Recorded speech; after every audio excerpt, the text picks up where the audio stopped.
First of all, I want to say, I'm from Mexico. Police stuff here is pretty shitty, and I don't have a police report to prove my story. I'll explain this later on, but I do have pictures I just took of the aftermath. Also, I'm sorry if my English is not the best. As you can tell from the country, I'm not a native English speaker. This happened a few months back, around October or November. I was coming early from work because there was a massive outage in the area. We had no electricity, and we basically couldn't work for shit, so we got to leave a bit earlier than usual. The day was rainy, cold. I was in a bad mood. I guess because I spent the last 4 hours doing nothing because of the outage and wasn't allowed to leave instantly. They wanted to see if the thing got sorted out for us to be able to work. Out of going outside to the bad weather for nothing, and going back into the bad weather just to go back home. I waited 40 minutes for the bus to arrive, and had a huge drama in it. A lady wanting to take my seat just because she was a she, but that's another story. Anyways, I got home, opened the entrance gate, locked it behind me, and entered the house. I closed the main door, but it wasn't locked, just closed. I'm next level annoyed with all my morning, and the things that happened after it, so I don't want to play for shit. Thing I usually do when I get home. The TV in my room is fucked up, so I decided to go to my mom's room to watch anime, and eat while chilling down enough to do my usual routine, video games. Because of this, I don't use my gaming headphones, which legit don't allow me to listen to anything. I don't slave myself to the almighty world of games. Instead, I'm at the furthest room from the door, well aware of the outside sounds and all. I order food, I go out to receive it, and I come back inside. Again, I just close the door without locking it. Back at Mom's room, I have my laptop connected to the TV while watching anime, and I suddenly hear this weird and loud sound coming from the main gate. I stand up and walk towards the front window. Blinds closed and nobody can see inside, so I move them just a bit, enough to peek to the outside. There was this white car with polarized windows parked in front of my house. A guy standing in front of my gate and moving the lock. Obviously I don't feel right, since I'm home alone and I don't know these people, and they're trying to get inside my house. I pick up the phone and call the cops while still peeking inside. This guy keeps moving and twisting the lock, trying to get rid of it. Note that it's goddamn 1 p.m., daylight outside, and they just don't seem to give a shit. I tell the person on the other side of the line that someone was trying to get inside my house. I told her how the car looked like, the guy I was watching, and that I thought there was another person involved since the car was still running. Please send someone over. I'm really scared. I'm home alone and both my parents are very, very far. And the guy apparently gives up, while I'm still on the line with the operator, explaining to her everything I can with a kind of rushed voice. I watch him get back in the car, closing the door and leaving. My worst mistake was telling the same thing to the operator. So are they gone? I think so. He just got in the car and left. Are you locked inside your house? I'm locking the main door right now. Okay, they might have given up. Stay inside and keep the doors locked. Can you please send someone over anyways? Please? I'm alone and I don't know if they'll come back. Sure thing. Don't worry. The call ends after she asks again if I'm okay and safe. I make sure the main door is locked. I double check. I triple check. I peek outside one more time and I don't see the car parked there anymore, so I decide to go back to my mom's room and continue eating my food before it gets cold. I was chatting with my best friend, so I explained to her what just happened and assure her I called the cops so she wouldn't be worried. Not even 10 minutes passed when I listened to another weird sound, and it's not coming from the gate this time.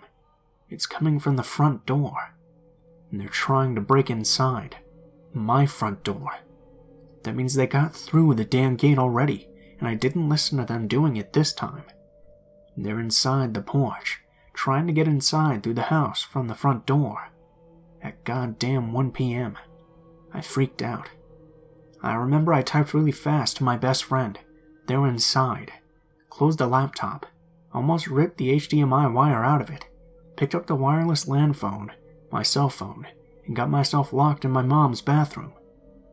My back was against the sink, and my legs pushing the door to avoid it getting opened in case they got that far inside. I see my phone. Is it worth it to call the cops again? Fuck yes. I dial 911, and I don't get a fucking reply. For fuck's sakes. I called 10 minutes ago, and there's no police guy here at all. And now you won't pick up? Alright. Think. I can't call my mom because she'll freak out and try to get home in less than 5 minutes when her office is 30 away. She'll crash if she listens to me talking like it's a goddamn race. If I call Dad, he'll call Mom and tell her what's going on in a more calmed way. She'll freak out anyways, but not to the same degree.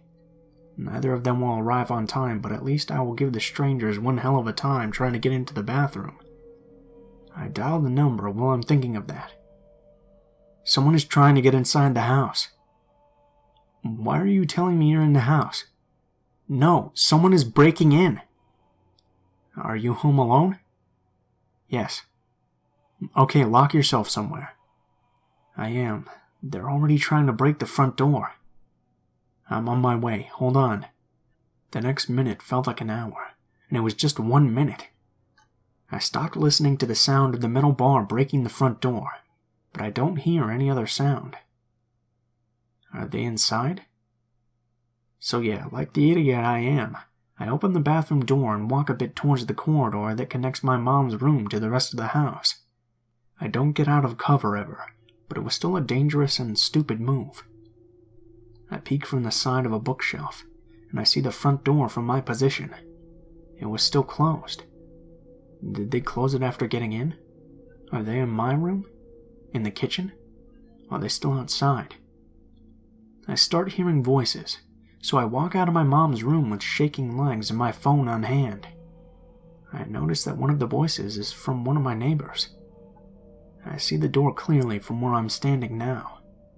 The door is still locked, and the metal lock that holds it closed is still in place.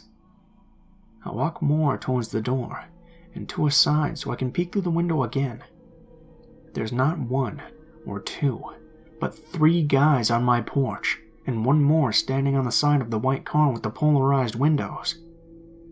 My neighbor from next door is standing across the street and behind a car, questioning them on why they're trying to get into my house. The 3 guys run back to the car while the 4th is taking a picture of my neighbor. Just a minute after they drive away, and my neighbor is carefully walking back to his house. I rush to the door and force the lock open. Since they almost broke it, it was stuck. I scream for my neighbor not to go inside his house.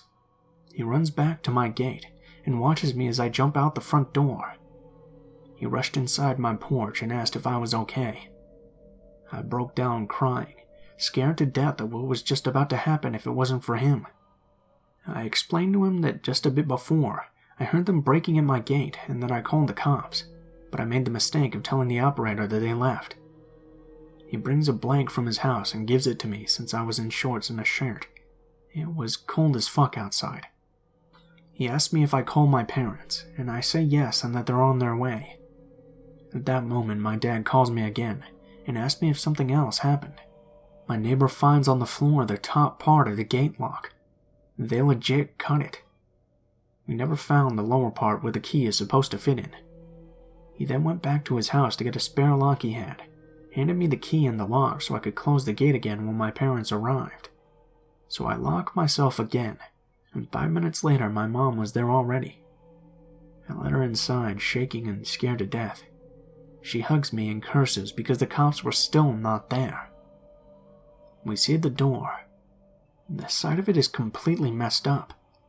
The knob is kind of broken.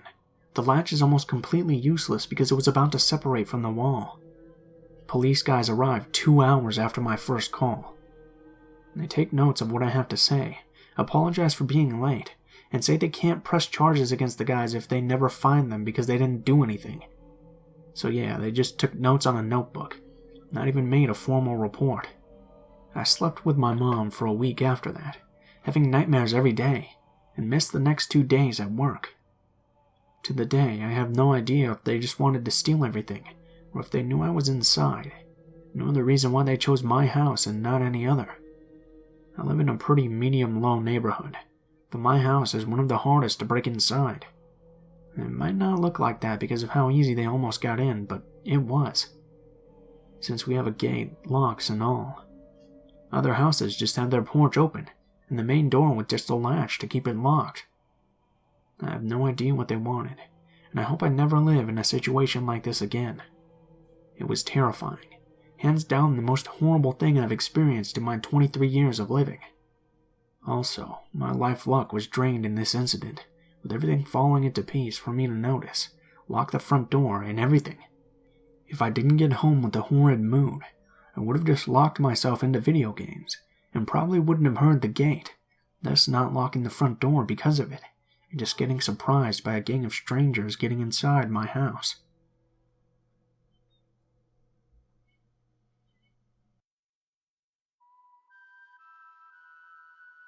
I decided to stay in my college city between junior and senior year to intern, and wait tables to save money.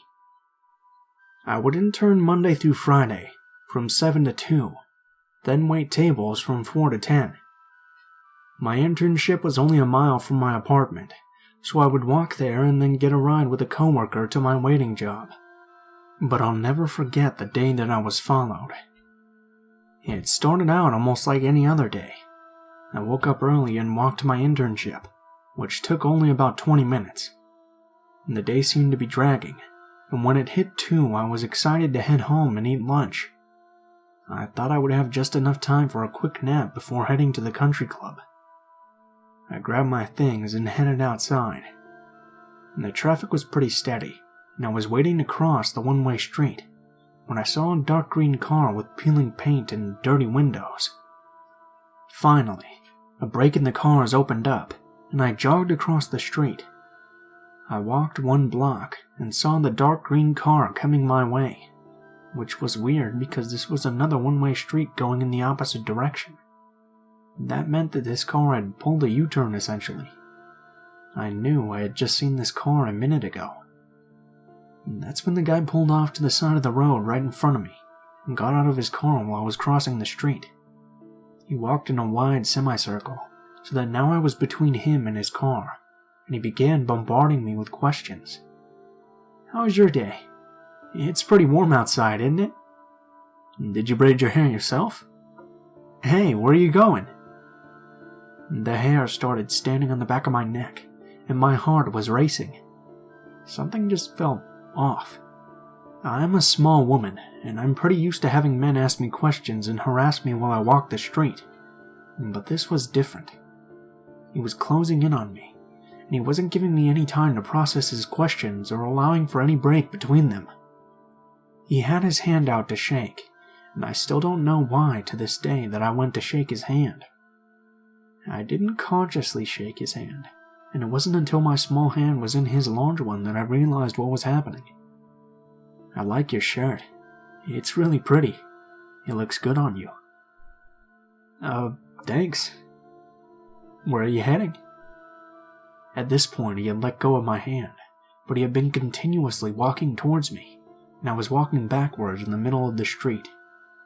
I was always positioned between him and his car. My heart was pounding into my chest, and I knew I had to get out of there. I said, "I'm sorry, I have to go," and managed to get fully across the street and onto the sidewalk. I was still looking at him though, and walking backwards. "You're a waitress, right? At the country club up the road?" I panicked. I wasn't in my uniform for the country club, and I was 100% positive that he was not a member there. I thought maybe he knew me from my old job working in a sports bar, but I'm pretty good with faces and I would have remembered him. He was about 6'4" with dark hair and had thick rimmed glasses. I would have remembered his face. There couldn't have been any way he knew that I worked as a waitress at the country club, and I doubt that my old bosses would have mentioned it to him if he did know me from my old gig. I'm sorry, I really have to go. I turned around and began fast-paced walking and jogging as fast as I could. I usually took the scenic route home through the old neighborhoods in the city, but I decided to change it up and take the busiest street I could think of near me. I turned around when I was about half a block down, and saw that he was getting into his car. I called my boyfriend at the time to try and calm down, but he was in a work meeting and couldn't answer. I texted him about the guy, and I was terrified. I turned right to head to the street that had a playground and a popular restaurant, knowing I would pass tons of families and people out for a late lunch. I still couldn't relax, though. I finally reached the busy street, and had to wait for a break in traffic to cross the street again. Luckily I was right, and there were people everywhere. Tons of cars driving by, families at the playground, and people enjoying the weather. I started to relax and look around, trying to convince myself that he must have met me at the sports bar. And that's when I saw the dark green car a block away, driving at a snail's pace. He was staring right at me, and had a disgusting smile on his face. We locked eyes for a moment, and he sped off. By this point I was only a couple of blocks away from my apartment, and I ran. When I finally got into it, I had a panic attack and started crying. My sister's boyfriend was home, and I told him what happened. My hands were shaking and I couldn't breathe. I was paranoid that the guy had followed me home. Then I thought, if he knew that I was waitressing at the country club, what if he knew where I lived already? I couldn't calm down, and I didn't sleep soundly for a few weeks after. I didn't see him again while living in that city, and I hope to never meet him again. The only regret I have is not reporting it to non-emergency police, but I figured telling them that I was creeped out wasn't a good enough reason to alert them. I wish that I had.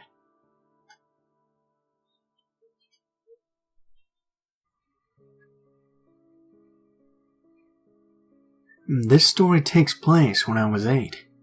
I was a complete tomboy as a child, and was frequently mistaken for a boy, particularly because I go by the name Sam. I always wore ratty t-shirts, jeans, and a baseball cap, so unless people saw my face or my ponytail, they usually didn't realize I was a girl. I had no sense of self-preservation whatsoever back then, and used to go clambering all through a scrapyard that was part of the farm at the back of our house. It was pretty cool, because most of the stuff had been there for ages, and had plant life growing out of it. Some of the stacks of cars were 7 or 8 high, so you could get a great view of the surrounding area, and turn some of the less rusted ones into a bit of a high hide. My older brother kept his smokes, lads' mags, and a bit of weed in one of them, all of which interested me to various amounts when I discovered them as an 8-year-old, particularly when he got too big to climb up without risking the whole thing coming down, and they basically became mine. My prized possession, though, was his BB rifle, and the tin of lead BBs he kept there. The range was shite on the ground, but with a bit of height behind it you could take out the windows, or what was left of them, on some of the old farm equipment opposite the stack. One afternoon I was doing this, smoking away, when the guy who owned the farm and scrapyard came out and caught me. I wasn't exactly being subtle, but we'd lived there for about 6 years at the time, and not once had I seen him there. Initially, he was just pissed off and yelled at me to get out and get lost, but once I actually did start to cooperate, get out of the car and begin climbing down the stack, his tone changed. Suddenly, he was going to take me to his office while he called the police. I couldn't tell why at the time, but something about his tone really raised the hairs on the back of my neck. I think it was mostly because my brother had spent most of my early life telling me that the farmer was a cannibal and grew cocaine for the local cartel. For context of just how gullible I was, we were in northern England. I just couldn't square the idea of this guy calling the cops on me, so I froze about 12 feet above the ground. He shouted more at first, then got really sweet, which somehow scared me even more. He started calling me darling, and said that I wouldn't be in trouble. I could have an ice cream in the office if I wanted to. The way his face changed when I started climbing back up still haunts me to this day. He kicked against the cars lower down, and for a minute I was worried the whole stack would come down. Then he sort of grabbed onto the roof of one car and shook it a bit, as if he was testing whether it was steady enough for him to climb. I never found out what he decided, because at that moment there was a massive crash of glass and a car alarm went off. Both of us looked in the direction it came from, and I could see my brother standing by the smashed window of some shitty old BMW, flicking the V's at his farmer. He lashed another rock at the car and took off, with the farmer in pursuit. I took my chance and legged it back home, then shut myself in my room and cried, presuming my brother was dead. Luckily, he has smackhead speed, and he got back to the house about an hour later looking a little haunted, but he cooked us some chicken Kievs and made jokes until I calmed down. When my dad got back, I think he sensed something was up, but he didn't try to press it. Then a bit later, the police turned up at the house. My brother looked like a dead man walking, but one of them just took him and my dad into the living room to talk, while the other stayed in the room with me. I mostly ignored her because snitches get stitches, but she teased a few details from me about what had happened between me and the farmer. About 15 minutes later, they were leaving, and it was about the most amicable I've ever seen my dad be with a cop. He just hugged my brother once the door closed, and got him a beer, telling him to go up to his room. Once he was gone, I got the bollocking of my life about how dangerous it was to trespass, how damaging other people's property was unacceptable, and how I'd be working in his garage from now until the summer holidays were over. I quite clearly remember whining and being a full-on ungrateful brat by asking why my brother got away with doing worse, but obviously to no effect.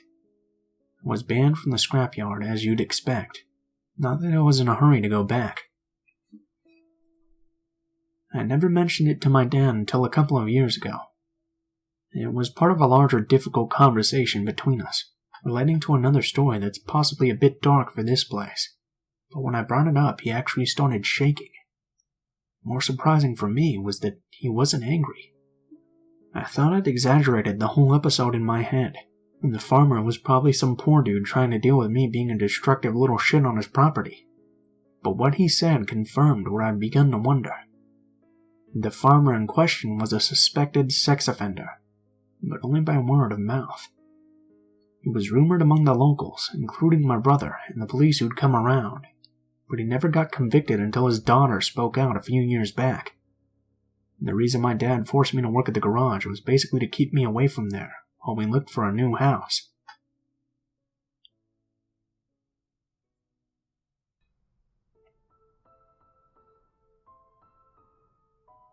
What is up, guys? Blue Spooky here, as always.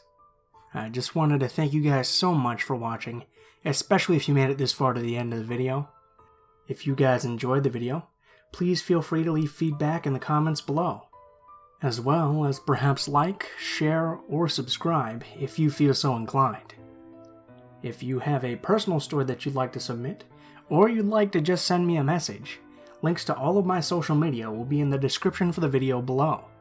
This includes my Gmail, Twitter, and Facebook accounts. Go ahead and send me a message on any of those and I'll try to get back to you as soon as possible. If you do decide to send in a story, please be sure to include in the tagline what the theme of the story is, if it has any, the name of the story, and how you would like to be credited in the description of the video the story appears in.